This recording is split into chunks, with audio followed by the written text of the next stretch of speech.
Olá, a pandemia do coronavírus em Minas Gerais fez com que o estado tomasse uma série de ações de prevenção e enfrentamento à Covid-19. Hoje nós vamos conversar sobre este assunto, então não saia daí que o Advocacy começa agora.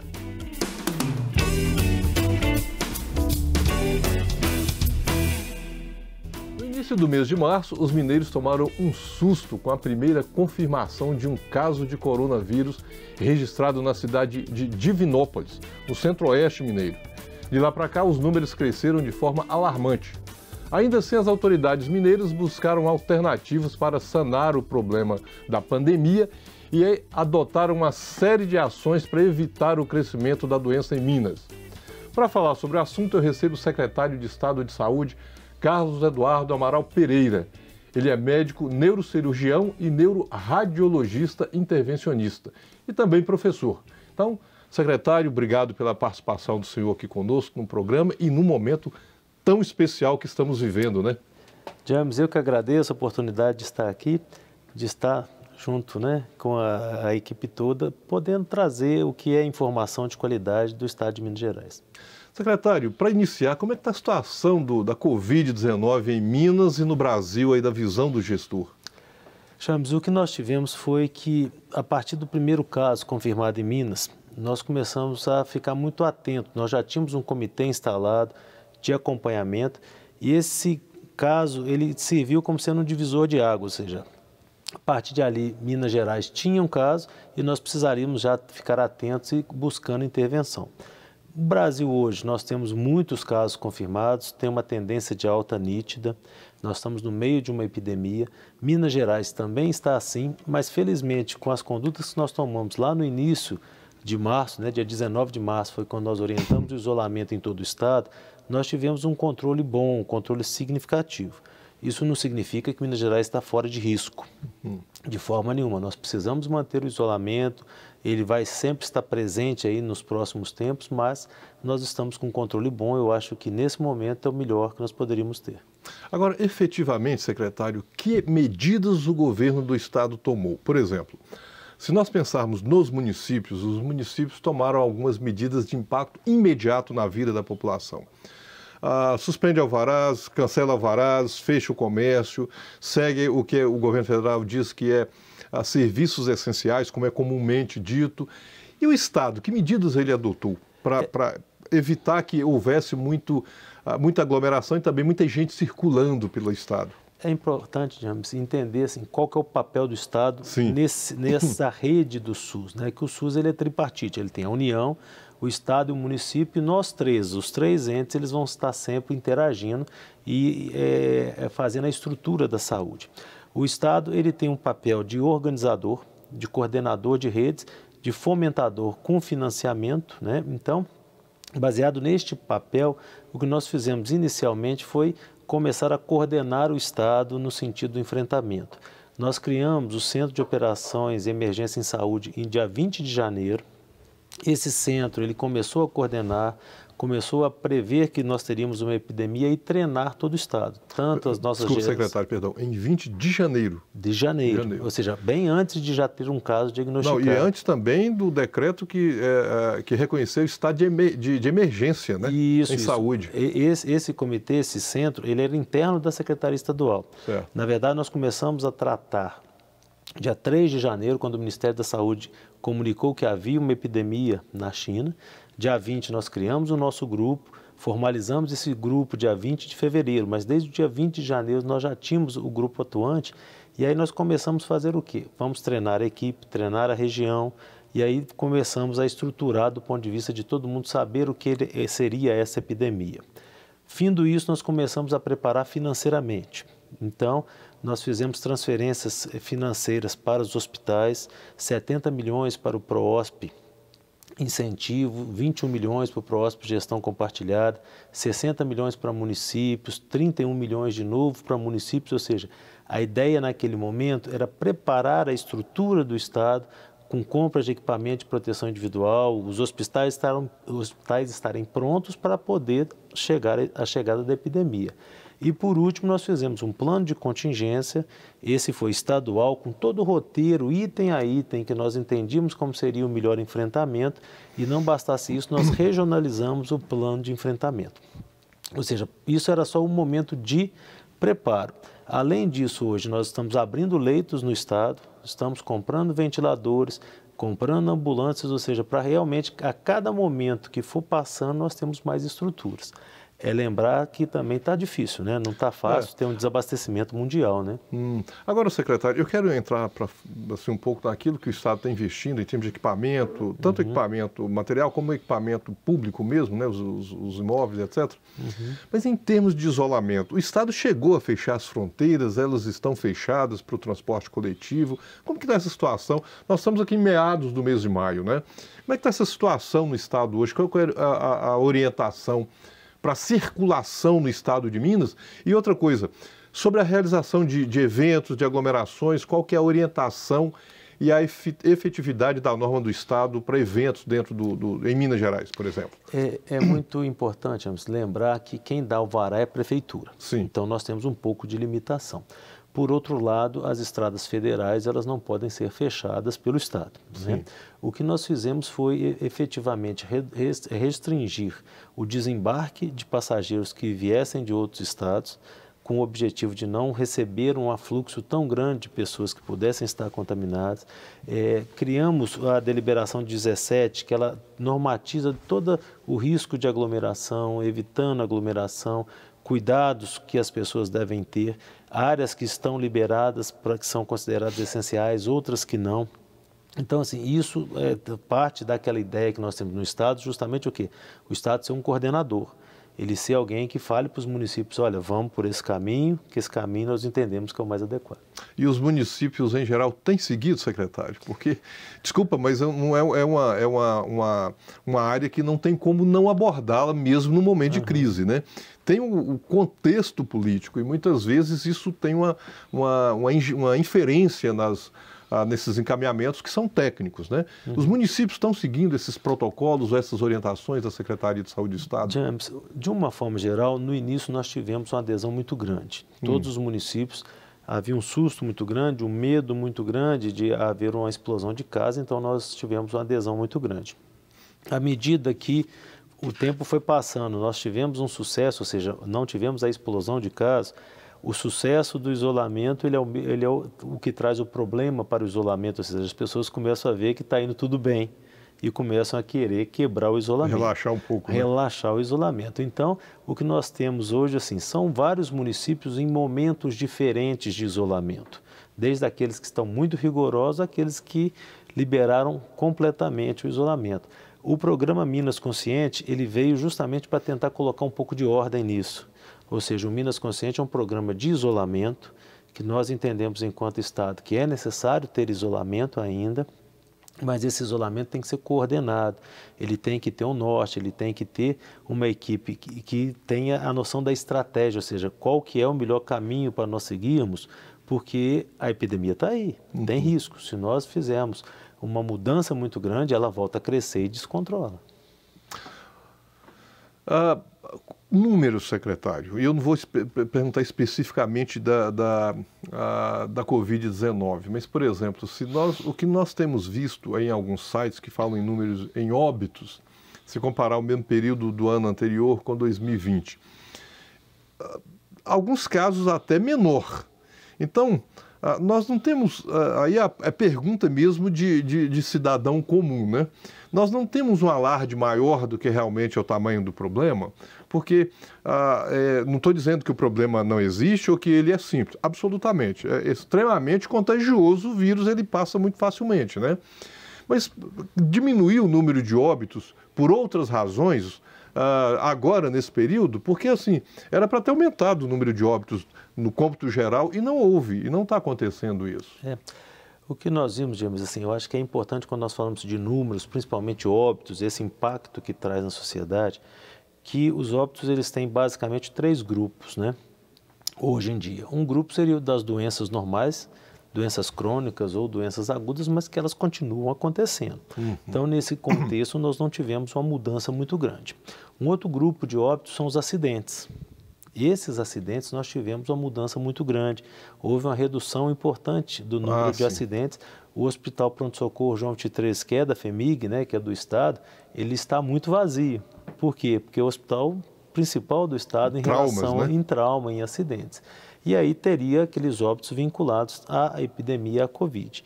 Neste momento, como nós estamos com um controle importante, os óbitos da Covid não estão pesando tanto nessa balança e aqueles que são decorrentes dos traumas caíram.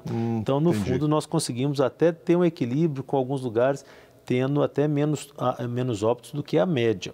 Mas isso não quer dizer muita coisa, não. Não quer dizer que nós estamos tranquilos, não. Nós quer dizer que nós estamos no momento da epidemia, que nós temos um crescimento que é um crescimento lento, ele não está explosivo, mas que com certeza nós teremos um pouquinho de aceleração ainda. Assim, antes de haver como se diz, uma queda na curva, deve haver James, eu diria que nós estamos longe dessa queda na curva, sabe? O que nós queremos primeiro é parar de subir para depois estabilizar, para no momento futuro e bem futuro haver a queda na curva. Então esse momento que estabiliza, para nós vai sinalizar assim, olha, as medidas estão boas, nós estamos indo bem, a coisa está andando direitinho, vamos começar a mudar um pouquinho as orientações do isolamento, a conta-gotas, com muita calma, em doses homeopáticas, para a gente ver o resultado que vai tomando. Porque se for brusco, pode subir. Mas e também não dá para estrangular todo mundo, né? Não dá para ser assim de forma nenhuma. Porque uma preocupação, aliás, uma questão também colocada, secretário, é que, por exemplo, os casos hoje de óbitos, na última semana, nos últimos dias, houve um aumento de óbitos. Ou seja, mas isso, porque outro dia eu li uma matéria, e as matérias em jornais às vezes nos incomodam um pouco quando a gente lê, né?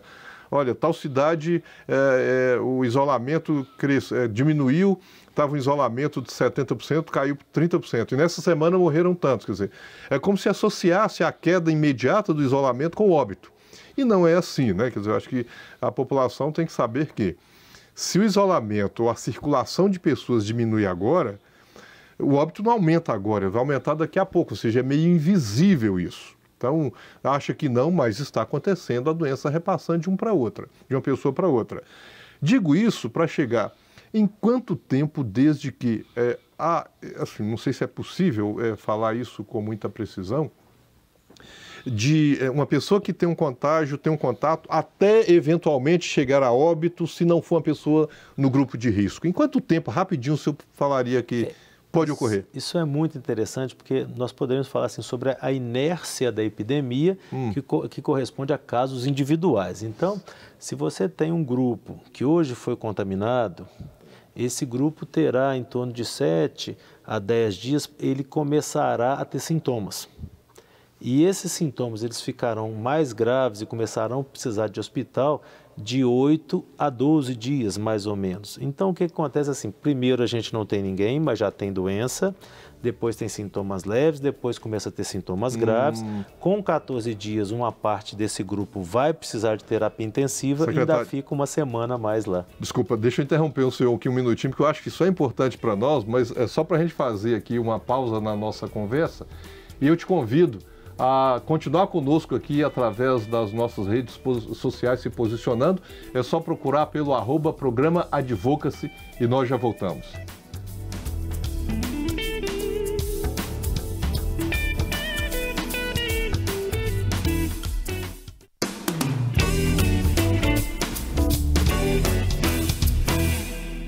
E já estamos de volta hoje falando sobre ações de prevenção e enfrentamento à Covid-19 em Minas Gerais. Para falar sobre o assunto, eu recebo o secretário de Estado da Saúde, Carlos Eduardo Amaral. Se você tiver dúvidas sobre essa questão ou sugestão de temas, envie sua mensagem para o nosso WhatsApp, que é o 31 98 959 7615. Secretário, falávamos aqui no bloco anterior sobre esses prazos, assim, né? Do momento que tem um contato, a doença vai se proliferando, passando para o outro, um tempo aí de incubação, enfim. E o senhor falava que até 10 dias é quando talvez não apareça nenhum sintoma, né? É mais ou menos isso, sim. Nós podemos dividir quase em 3 semanas. A primeira semana é a semana praticamente que quem teve contato com o vírus quase não tem sintomas ou está começando a ter sintomas. A segunda semana seria a semana de sintomas já reais e aqueles que tiverem que ficar graves, eles costumam ficar graves na segunda semana. E a terceira semana aí já seria assim, aqueles que ficaram graves, eles ficam em terapia intensiva, ficam internados e ainda permanecem por um tempo internado. Bom, pode parecer tão elementar e tão de curiosidade, mas, por exemplo, hoje nós temos um caso, aliás, uma incidência alta de óbitos, nesse meados aqui de maio. Tem como saber assim, ou não é possível? Quando se deu esse contágio, né? Isso foi há um mês atrás, há 2 meses atrás. Eu digo isso, secretário, pode parecer uma curiosidade, mas é uma pergunta importante, porque eu preciso continuar me cuidando, mesmo que alguém aponte que o pico vai se dar daqui 3 semanas, ou seja, não é hora de baixar ainda a guarda, né? Eu tenho que continuar ali, porque é daqui 3 semanas que a gente vai ter o resultado do que ocorre hoje, por exemplo.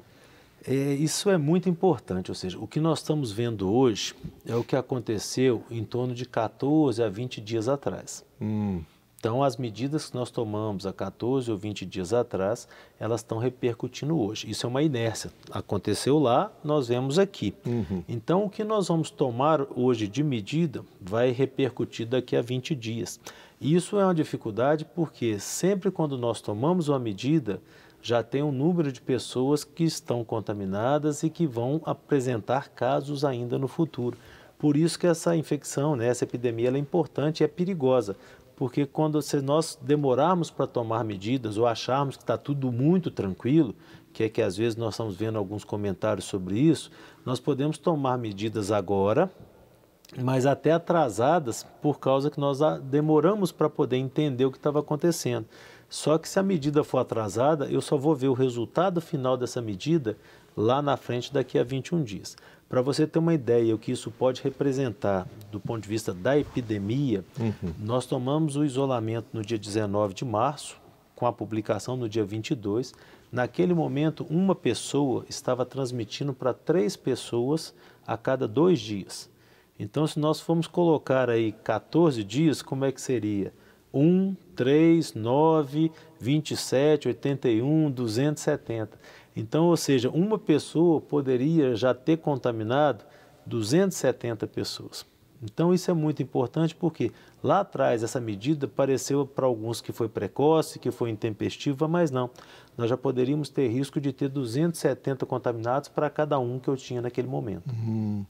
Agora, secretário, eu ouvi há algum tempo uma fala do governador Romeu Zema a respeito do norte e nordeste de Minas, mas principalmente o Vale de Jequitinhonha e Mucuri, que era uma preocupação dele por causa da desassistência, ou seja, a falta de equipamento nos hospitais e até a falta de equipamentos mesmo, né? Não tem hospitais na região que atendem a demanda da população e também os que existem com um problema de equipamento, que é um problema histórico em Minas Gerais, naquela região, de ser desassistida. Como está essa situação hoje? O que nós fizemos foi isso, assim, nós fizemos um plano de contingência focado em cada região do estado. Isso para nós é importante porque o estado são várias Minas Gerais e várias regiões. Então, quando nós fizemos esse plano, nós consideramos a capacidade assistencial, recursos humanos, qual que era a quantidade de casos, o potencial de complicação, a dificuldade de levar a estrutura para lá. Então, assim, cada região tem a sua particularidade. A região do Jequitinhonha, ela é uma região que tem uma capacidade assistencial bem apertada historicamente, né? Mas, por outro lado, também é uma região que nós temos capacidade de ampliar leitos que vão dar um alívio muito grande na região. Neste momento, nós temos poucos casos lá, isso é importante, é uma das regiões que nós temos menos casos no estado e nós já temos todo um plano de contingência para tentar dar um pouco mais de alívio ou de fôlego para aquela região, de forma que mesmo antes que cheguem casos de forma importante lá, nós já tenhamos uma estrutura preparada. E nesse caso dessas regiões que são mais vulneráveis, né, do ponto de vista econômico e social, Mucuri, Jequitinhonha, norte de Minas, etc., qual que é a visão do Estado da evolução da pandemia lá? De um crescimento maior da forma como está? Se comparado com o Estado, vai crescer mais, crescer menos? Qual que é a visão de vocês? Hoje, o que está sinalizando, né, é que nós devemos ter uma chegada da epidemia lá num tempo um pouco posterior ao que é a região central, sudeste e o Triângulo Norte, que seria de Uberlândia, né? Mas para nós lá é uma região que nós sabemos que tem uma carência importante. Nós estamos estruturando a rede hospitalar lá, abrindo um pouco mais de leitos de terapia intensiva, mas pelo próprio tipo da sociedade, que tem um componente rural grande, que tem um adensamento populacional um pouco menor, nós esperamos que lá nós não tenhamos uma transmissão tão importante. E é fundamental nós lembrarmos assim, que desde agora, todas essas medidas nossas de ensinar as pessoas a usar máscaras, lavar as mãos, isso já é uma educação para a prevenção da Covid. Então nós entendemos assim, vai ter casos, vão ter casos, não vão ser muito poucos, mas nós esperamos que eles sejam mais alongados no tempo e que não tenham pico. O nosso medo, que é o medo maior de todos, é ter muitos casos num único dia, que é quando sobrecarregaria muito a assistência à saúde. E esse pico, secretário, como o senhor disse, assim, está longe de acontecer ainda? Olha, nós tínhamos um pico projetado para o dia 25 de abril. A gente achou, eu queria que tivesse acontecido em abril, né? Já tivesse passado, né? Já tivesse passado, exatamente. Mas infelizmente não passou ainda não. O que nós fizemos, assim, no dia 17 de março, nós tivemos a primeira projeção, que mirava um pico muito alto e muito preocupante a 25 de abril. Ontem nós tivemos uma nova projeção, que já é a sexta projeção, e nós estamos mirando um pico já muito mais achatado, ou seja, seria um montezinho, não mais um pico tão grande, para o dia 9 de junho. Então, assim, o que está aparecendo é que nós estamos achatando a curva de incidência, ou seja, o pico está caindo, e talvez a gente vai ter um platô com um número previsível de pessoas sendo acometidas pela Covid. É isso que nós estamos assim, buscando, porque aí nós conseguimos oferecer serviço de saúde e tratamento a todo mundo. Agora, quando fala no pico, é o pico de quê? De notificações, de casos confirmados, de óbitos?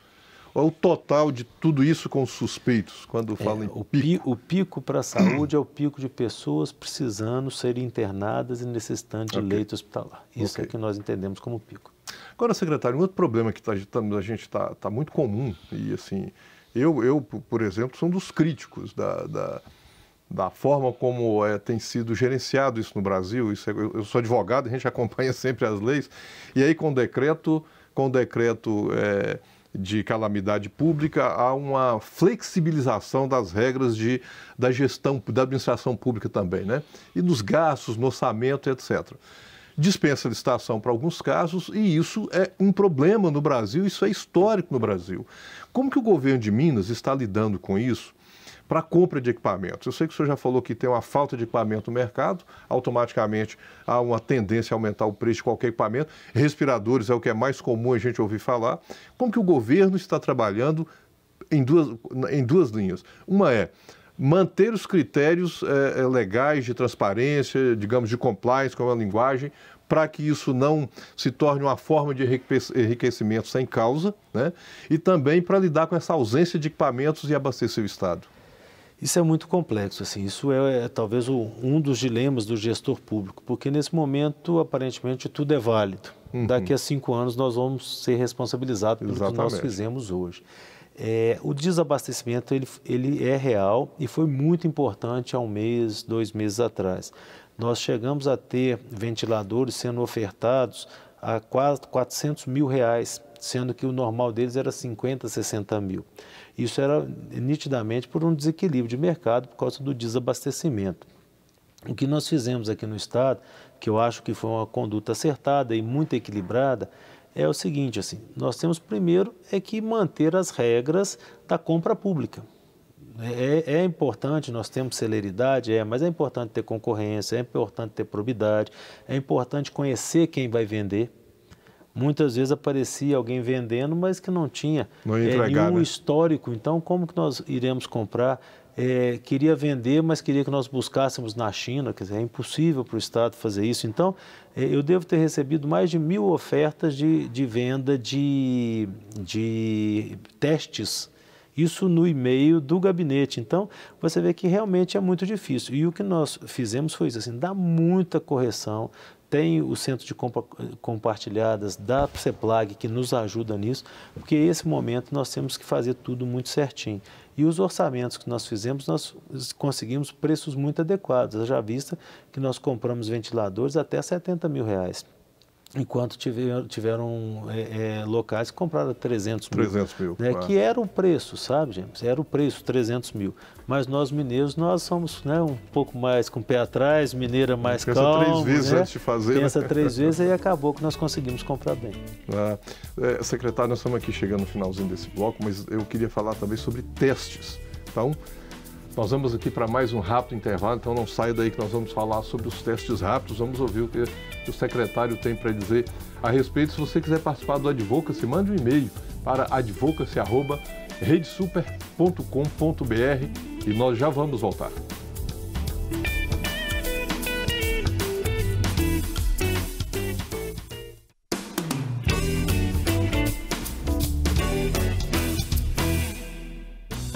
E já estamos de volta hoje falando sobre as ações de prevenção e enfrentamento à Covid-19 em Minas Gerais. Para falar sobre o assunto, eu recebo o secretário de Estado de Saúde, Carlos Eduardo Amaral. E se você tiver alguma dúvida sobre essa questão, que é uma questão tão iminente agora, ou sugestão de temas, envie a sua mensagem para o nosso WhatsApp, que é o 31 98 959 7615. Secretário, um outro ponto importante que nós deixamos aqui do bloco anterior. Teste rápido. Como que está isso e qual que é a confiabilidade? Outro dia eu também ouvi uma matéria falando, olha, você pode fazer o teste uma vez, depois ele dá um resultado diferente, tem que ir para um teste mais, digamos, aprofundado. Vale a pena ou não? E como que está isso hoje na Secretaria de Saúde de Minas? Nós temos 2 tipos de testes. Um teste que é o teste PCR e o outro é o teste imunológico. O teste PCR é aquele para ver se você tem o vírus. Se está o vírus no nariz, na cavidade nasal ou até no pulmão. E o outro seria se você tem imunidade. O teste que ele é o do PCR é um teste que, para identificar o vírus, se for feito tudo certinho, você tem em torno de 60% a 70% de positividade. Ou seja, ele mostra que a pessoa está com o vírus. Mas você pode ter o vírus e por algum motivo técnico não ter sido constatado nesses outros 40%, ou você não está no momento com grande colonização, você vai estar com poucos vírus no nariz e em algum momento, daqui a 2 ou 3 dias, se você repetir, você poder dar positivo. Então seria igual eu fiz uma comparação, se viesse 10 cachorros para te morder, você fazendo um teste desse, você eliminaria 6 cachorros ou 7 cachorros, mas ainda tem 3 que pode te pegar ainda. Então, isso é importante para ter uma noção de que fazer o teste não é faz o teste e resolver tudo. E eu estou tranquilo e pronto, vou embora. Aquilo ali, ele te dá uma pergunta, né, e você tem que ter uma noção exata de fazer a interpretação. Já o teste imunológico é aquele teste que mostra que você já teve contato com o vírus e teve a imunidade. Então, para você ter uma ideia, esse na primeira semana praticamente não dá positivo, na segunda semana ele vai dar um positivo em até 60%, mais ou menos, e a partir do 14º dia ele começa a subir e depois do 20º dia ele aí dá uma positividade alta, em torno de 92% ou mais. Então o momento também da dosagem, que é os testes rápidos mais comuns são esses imunológicos, ele deve ser já por um momento final da doença e não aquela pessoa que está começando a ter os sintomas da doença. Secretário, então, desculpa insistir, mas eu estou fazendo pergunta de paciente para o médico. Não adianta eu correr hoje e fazer um teste rápido só por fazer? Não, de forma nenhuma. Isso não tem um efeito prático, um resultado para mim? Isso daí seria talvez uma perda de esforço e uma perda de tempo realmente, ou seja, justifica fazer um teste aquela pessoa que tem sintomas, ou seja, você realmente está gripado, com o nariz ardendo, e aí você, ou então grave naturalmente, você poderia fazer um teste normal do PCR, que é o teste para ver se você está doente. E o teste rápido imunológico seria aquele teste, por exemplo, você é um profissional de saúde, teve uma gripe, né? E aí depois de 14, 15 dias, para você voltar ao trabalho, você precisa ter noção se você teve a Covid, se você não teve, se você já está imunizado. Aí teria a indicação, ou seja, a indicação principal do teste rápido é para retorno ao trabalho, ou profissionais de segurança, profissionais de saúde.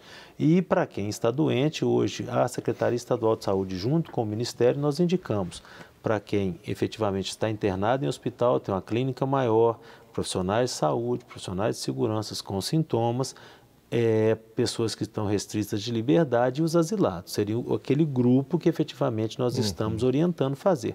Aí o resto, se você tiver uma gripe e não tiver nesse grupo, não tiver grave e não for dos outros, não justifica nem procurar serviço médico, porque você pode passar para os outros a doença ou contrair, você contrair, se não for o Covid que você está tendo. Então a melhor coisa é ficar em casa. Ou seja, não adianta correr para fazer teste rápido, como isso é mais do nosso pânico do que, na verdade, uma questão técnica, né? E de qualquer forma, o tratamento é o quê? Repouso, boa hidratação, controlar a febre e isolamento. Isolamento. 14 dias longe de todo mundo, trancado num quarto, por quê? Você vai evitar de passar até para os seus parentes. Agora, secretário, leitos. Como é que estão os leitos em Minas Gerais? A informação também que tive recente foi que o Hospital de Campanha em Belo Horizonte, com 800 leitos, não estão ocupados. Não, justamente assim. Hoje, nós fizemos então a estruturação dos leitos no estado, inclusive em Belo Horizonte, e nós temos hoje uma ocupação em torno de 66%, tanto nos leitos clínicos quanto na terapia intensiva. Os clínicos são leitos normais, leitos de enfermaria, né? Então, nós temos hoje uma ocupação muito interessante que é possível, mesmo que haja um aumento dos casos, nós ainda temos um colchão para tratar bem a sociedade. Agora, esse número é geral ou só no caso da Covid-19, essa ocupação aí que o senhor está colocando? Não, esse número é geral. É geral. É geral. Nós temos dentro do nosso plano de estruturação hospitais que são para continuar tratando as doenças que já haviam e hospitais que nós dedicamos mais à Covid. Mas nós temos que lembrar que num momento de epidemia e de muita crise, nós acabamos remanejando leitos e revocacionando hospitais.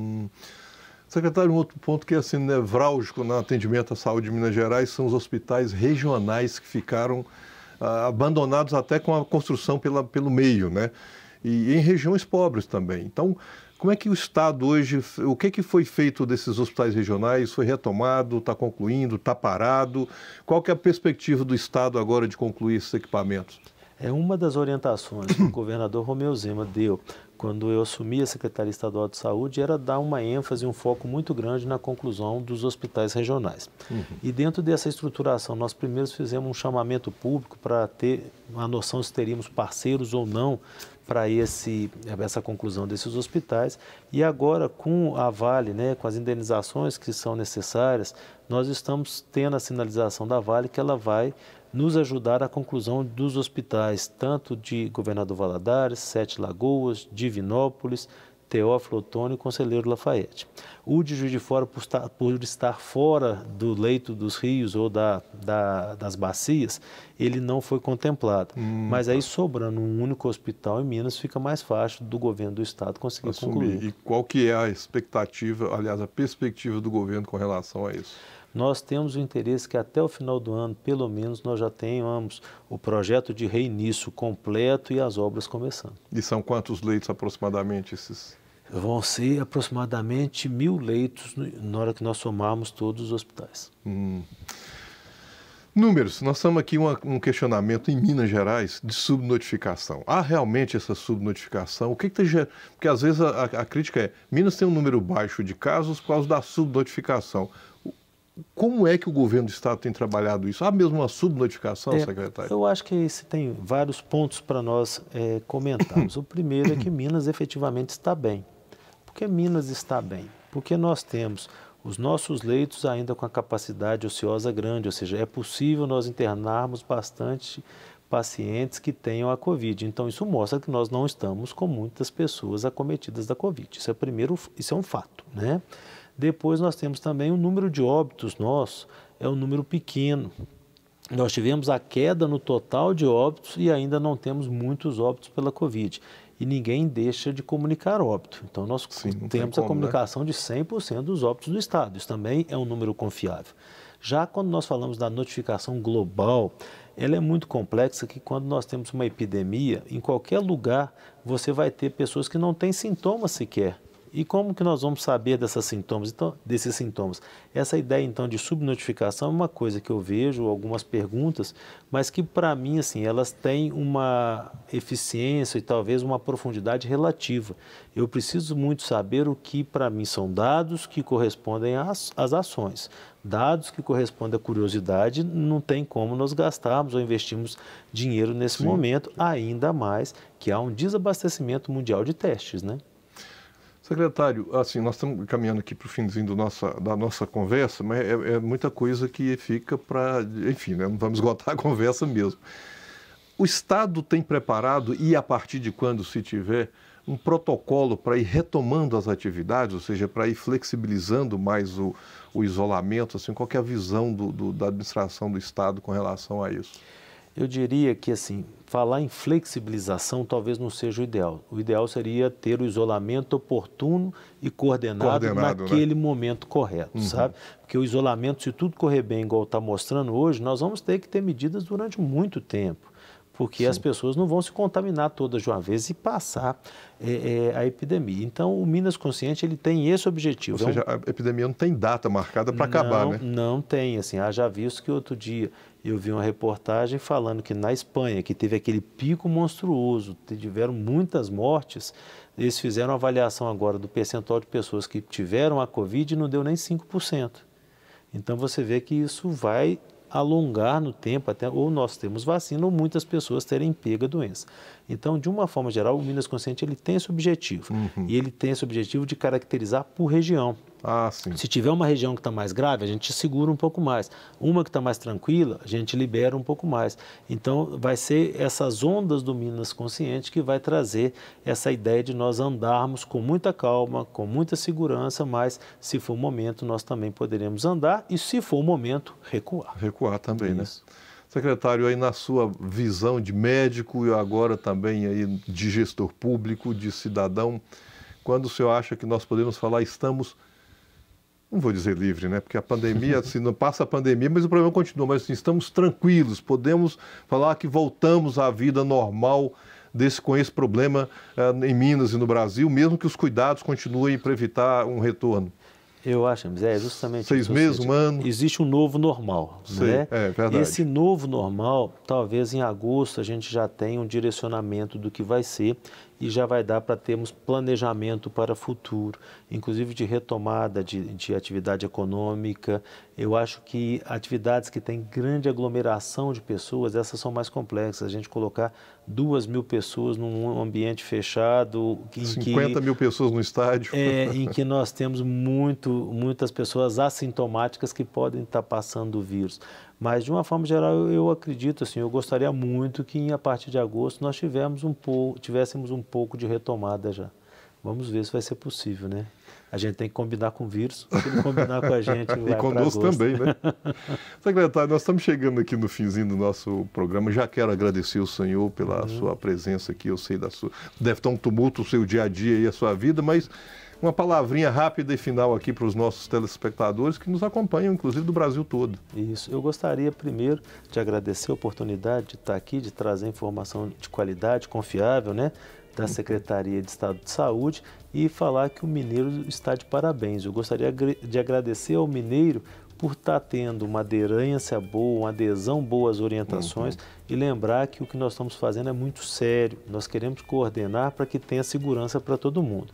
Então, assim, vamos manter um grau de distanciamento, vamos cuidar dos nossos idosos, vamos lavar a mão com frequência, não colocar a mão no rosto de jeito nenhum e usar máscara. Eu estou com a minha aqui, só tirei agora. Tiramos só para falar, né? Então, assim, se nós fizermos isso, nós vamos conseguir passar razoavelmente por essa epidemia com o número de casos que vai acontecer, mas conseguindo tratar das pessoas. Obrigado, secretário. Que dê tudo certo e continue dando sabedoria na gestão lá do Estado nessa área, viu? Muito obrigado. Um abraço. Um abraço a todos. E nós chegamos aqui ao fim desse programa, mas o assunto continua na...